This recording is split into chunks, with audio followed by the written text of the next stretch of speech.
Hello, dear students. Good morning to all. Today is the lecture number 6 for class 11 and chapter is the law of motion. तो बेटा आज हम जो बात करते हैं बेटा अबाउट द फ्रिक्शन। तो बेटा जो फ्रिक्शन होती है बेटा एक वेरिएबल फोर्स होती है।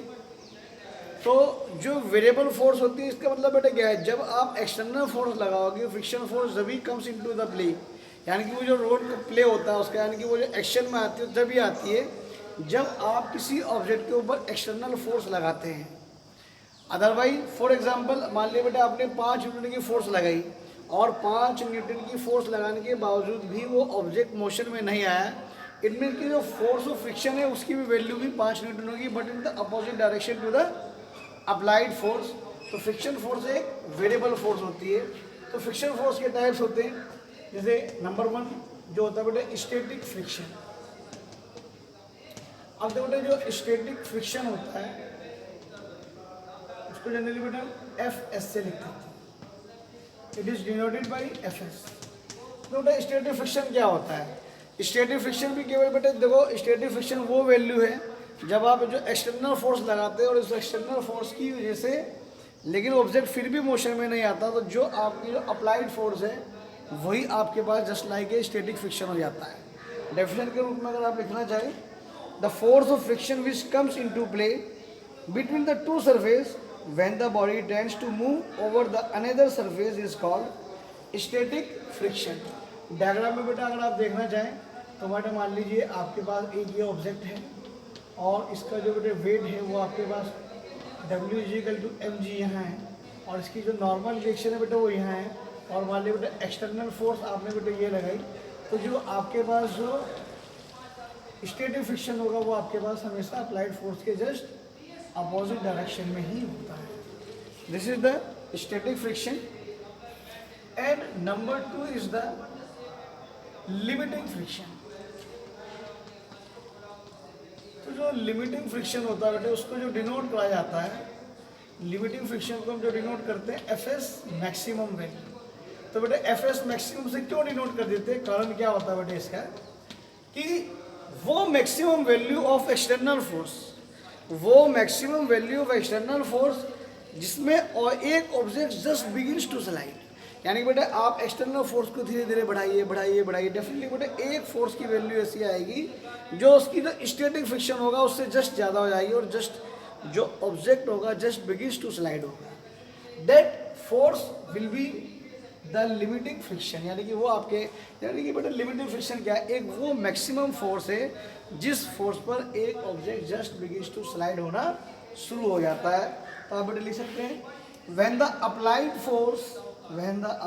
Force just exceed this maximum value the block on which the force is applied begins to slide.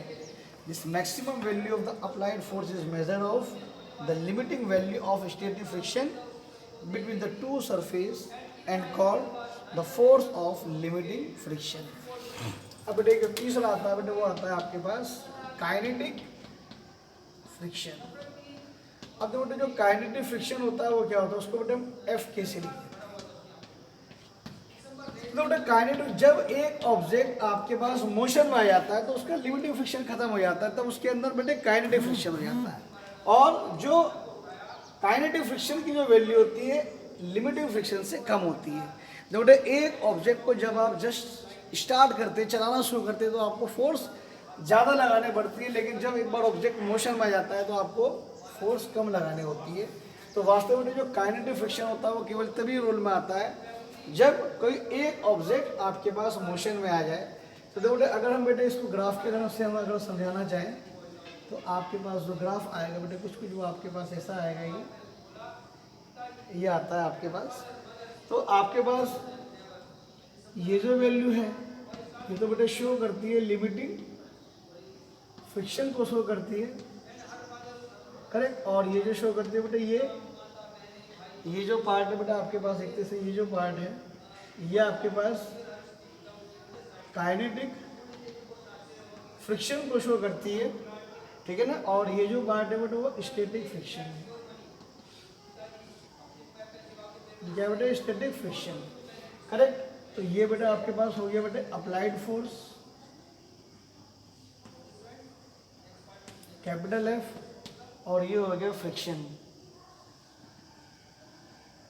ये क्या होगा बेटा, फ्रिक्शन एफ।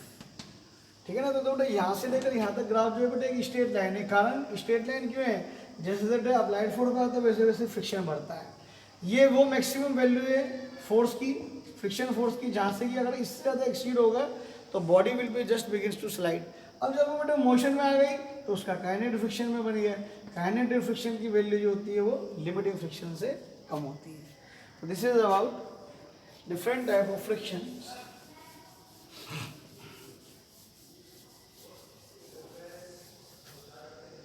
अब आते हैं बेटे लॉ ऑफ फ्रिक्शन।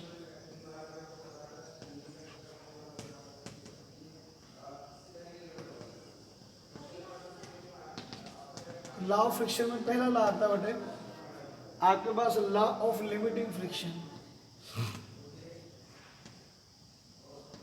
क्या है बेटे, लॉ ऑफ लिमिटिंग फ्रिक्शन। तो बेटे जो पहला लॉ होता है बेटे वो क्या होता है, फर्स्ट लॉ में कहता है the force of limiting friction depends on the nature of the surface in contact as well as on their roughness and smoothness। Definitely बेटे जो लिमिटिंग फ्रिक्शन होता है वो सरफेस ऑफ कांटेक्ट के ऊपर डिपेंड करता है कि रफनेस है या स्मूथनेस है, इसके ऊपर डिपेंड करता है। डेफिनेटली सेकंड जो रूल होता है बेटे वो क्या कहता है आपके, the force of limiting friction is always opposite to the direction of motion of the body. Definitely बेटे जो फ्रिक्शन कोई सा भी हो जाए वो हमेशा अप्लाइड फोर्स के जस्ट अपोजिट ही होता है। वही बेटा अगर डायग्राम के रूप में बेटा हम फिर से समझाएं आपको तो बेटे वही आपके पास ये आपके पास W=mg होगा और ये बेटा आपके पास R होगा, ये आपके पास F होगा और ये आपके पास फ्रिक्शन फोर्स होगी। करेक्ट। अब आपके पास जो थर्ड रूल है, the force of limiting friction is independent of the area of surface in contact so long as the normal reaction remains constant। तो आपके पास जो बेटे मोस्ट इंपॉर्टेंट जो रूल का यूज होना है बेटे वो फोर्थ रूल होता है। ठीक है ना। जो फोर्थ रूल है बेटे क्या कहता है, जो लिमिटिंग फ्रिक्शन है, जो लिमिटिंग फ्रिक्शन है it is directly proportional to the normal reaction R. तो आपके पास लिमिटिंग फ्रिक्शन होता है वो डायरेक्टली प्रोपोर्शनल होता है नॉर्मल रिएक्शन के। तो जितनी ज़्यादा नॉर्मल रिएक्शन होगी 100% आपके पास फोर्स ऑफ लिमिटिंग फ्रिक्शन उतनी ही ज़्यादा होगी। अगर बेटे एफएस मैक्सिमम को अगर हम एफएस मैक्सिमम का सिंबल हटाएं और यहाँ पर हम म्यू एस लिख देते हैं तो जो म्यू एस जो है वो जो म्यू एस होता है बेटे वो कोएफिशिएंट ऑफ क्या कहलाता है, ये बेटा आपके पास this is the coefficient of static friction कहलाता है। करेक्ट। तो देखो यहाँ से जो म्यू एस की जो वैल्यू आती है वो F S maximum upon R है। ठीक है ना। अब आपके पास जो नेक्स्ट हो जाता है डायग्राम तो बेटे यही रहेगा, बस लिमिटिंग फ्रिक्शन की जगह काइनेटिक फ्रिक्शन आ जाएगा।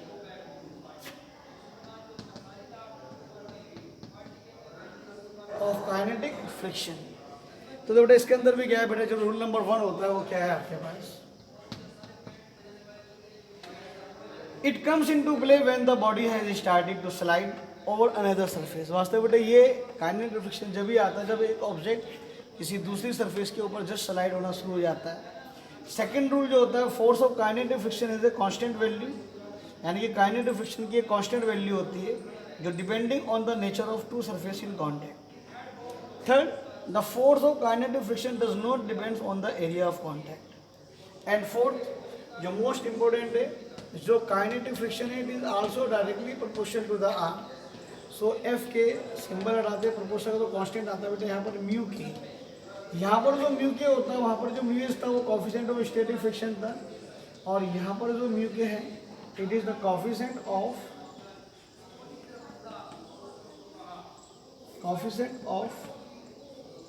Kinetic friction. ओके। तो देखो यहाँ से जो म्यू किया जाता है वो क्या आ जाता है आपके पास एफ के अपॉन आर। तो ये रिलेशन बहुत बहुत बहुत बहुत इम्पोर्टेंट है। अब बेटे एक टॉपिक और समझाना आपको, थोड़ा सा 2-4 मिनट और लगेंगे उसको समझाने में मुझे। तो ये टॉपिक आज का हम आपका समाप्त करेंगे। जो आज का जो नेक्स्ट टॉपिक है बेटा आपके पास angle of friction. This is also very very very important, its definition is very important. मैं बोलूँगा बेटा आप लोग अपने नोट्स में लिखना चाहें तो आप लिख सकते हैं, जब स्कूल खुलेगा सब नोट्स आपके चेक करे जाएंगे। एंगल ऑफ फ्रिक्शन, तो बेटा एंगल ऑफ फ्रिक्शन क्या है, पहले बेटा आप डेफिनेशन को लिखना चाहिए, आप लिख सकते हैं, मैं बोल देता हूँ। The angle of friction for any two surface in contact is defined as the angle which the resultant of limiting friction and normal reaction makes with the normal reaction. तो बेटा डेफिनेशन समझ में नहीं आएगा, आप लोग यहाँ ध्यान से अगर डायग्राम में आप समझोगे तो 100% बेटा वो आपके पास समझ में आ जाएगा।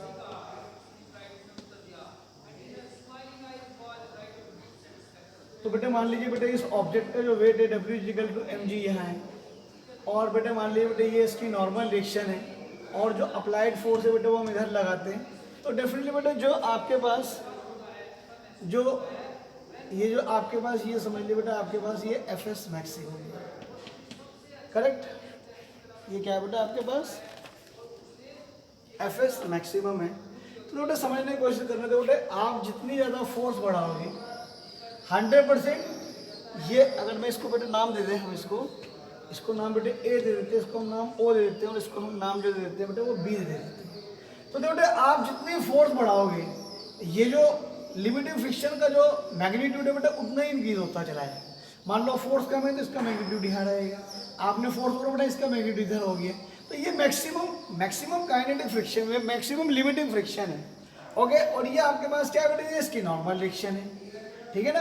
अब मान ली बेटे ओ ए और ओ बी से बेटे मैं एक पैरेललोग्राम प्रिपेयर करता हूँ, तो ये बेटे मेरे पास एक पैरेललोग्राम आ गया, ये आपके पास ओ सी ए सी आ गया। तो बेटे डेफिनेटली बेटे जो आपके पास ओ बी की वैल्यू होगी वही आपके पास ए सी की वैल्यू होगी, जो वैल्यू बेटे ओ ए की होगी डेफिनेटली बेटे वही वैल्यू आपके पास बी सी की वैल्यू होगी।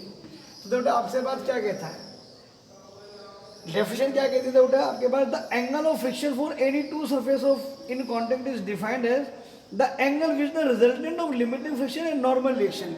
तो रिजल्टेंट लिमिटिंग फ्रिक्शन और नॉर्मल रिएक्शन का क्या होगा, तो बताओ क्या बेटे आपके पास जो रिजल्टेंट होगा, ये जो पैरेललोग्राम बना है वेक्टर एडिशन से, करेक्ट। तो बताओ बेटे इसका जो डायगोनल होगा वो आपको रिजल्टेंट देगा या नहीं देगा। तो अब जो ये जो रिजल्टेंट है यानी कि इसका नॉर्मल रिएक्शन और लिमिटिंग फ्रिक्शन का जो रिजल्टेंट है, ये जो रिजल्टेंट नॉर्मल रिएक्शन के साथ जो एंगल बनाता है उसको हम एंगल ऑफ फ्रिक्शन थीटा कहते हैं। तो आपके पास बेटे जो हुआ एक तरह से जो angle A O C = theta हुआ, यही आपके पास angle of friction.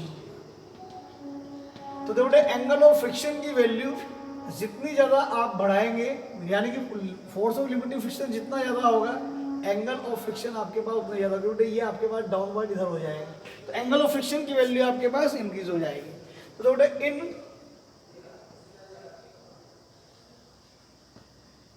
Right angle triangle O A C में अगर हम राइट एंगल ट्रायंगल अगर लगाएं बेटे आप हम, तो बेटा अगर हम टेन थीटा लगाते हैं तो जो टेन थीटा वो क्या है, परपेंडिकुलर अपॉन बेस। तो बताओ बेटे परपेंडिकुलर आपके पास ए सी, तो बेस आपके पास ओ ए हुआ क्या, तो बताओ ये बेटे वैल्यू एफ एस मैक्सिमम और ये वैल्यू आपके पास आर हुई क्या। तो बेटे एफ एस मैक्सिमम की जो वैल्यू होती है वो क्या होती है, μs डॉट आर होती है। इस आर से आर कट जाता है, तो बताओ बेटे जो आपके पास tan थीटा = μs आया और μs = tan थीटा आया या नहीं आया, करेक्ट। तो ये क्या शो करता है, the coefficient of static friction is equal to the tangent of angle of friction. यानी कोएफिशिएंट ऑफ स्टैटिक फ्रिक्शन की जो वैल्यू होती है, टेंजेंट में जो एंगल ऑफ फ्रिक्शन की वैल्यू होती है वही कोएफिशिएंट ऑफ स्टैटिक फ्रिक्शन होती है। अगर आप बुकिश लैंग्वेज लिखना चाहें तो लिख सकते हैं the coefficient of static friction is equal to the tangent of the angle of friction. तो बेटा आज का लेक्चर बहुत इंपॉर्टेंट लेक्चर था। आज का लेक्चर बेटा यहाँ मैं समाप्त करता हूँ। ओके, थैंक यू बेटा।